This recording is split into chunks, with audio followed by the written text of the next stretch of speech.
Hi, some of you may be wondering, and hopefully a lot of you may be wondering, why you haven't seen ASG's Business Jet Fleet Report yet. Well, three reasons. One, normally we would launch the report or release the report at ABACE, and unfortunately there wasn't an ABACE this year. Two is a much more significant one, and frankly it was because we couldn't believe the numbers.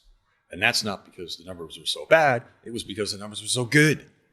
If you look back to year-end 2019, the Asia-Pacific fleet had grown at just 0.9%. And that was a continuation of a trend that we had seen over the previous 5 years. For 2020, we had forecasted that there would be a contraction based on that. And not only that, but obviously being in a pandemic, having experienced flight levels reduced down to zero in sort of a March, April, May timeframe, and all the economic challenges that came with having a pandemic, we assumed that that contraction will manifest itself. But as it turns out, that didn't happen.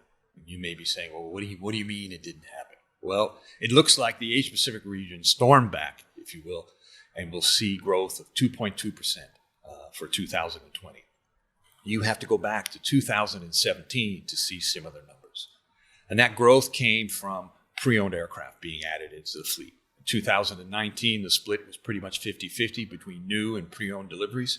But in 2020, those numbers swung significantly to only 1/3 new and 2/3 pre-owned. And the biggest contributor in the end of the day was the Greater China region and mainland China itself. If you look at 2019, 2018, Greater China ranked dead last. So for it to bounce back all the way to being the top contributor, talk about a comeback.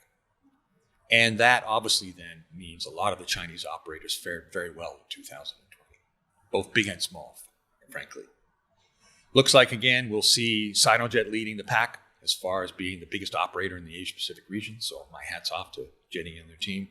But there are a lot of other notables, BAA, Jet Aviation in Hong Kong, Amber, Brilliant Jet, Lily Jet, and some of the operators that just kept the fleet the same, which is a significant achievement in 2020. Another reason we're delaying the report is we saw every day that an OEM launches a new aircraft. And so we were given the opportunity to feature that aircraft on the cover and also in a product spotlight inside the report. So long story short, the report's not going to be released until May 6th this year. So you've got to wait a couple more weeks. I assure you the wait will be worth it. But on May 6th, you should see it in your mailbox. So stand by. Thanks.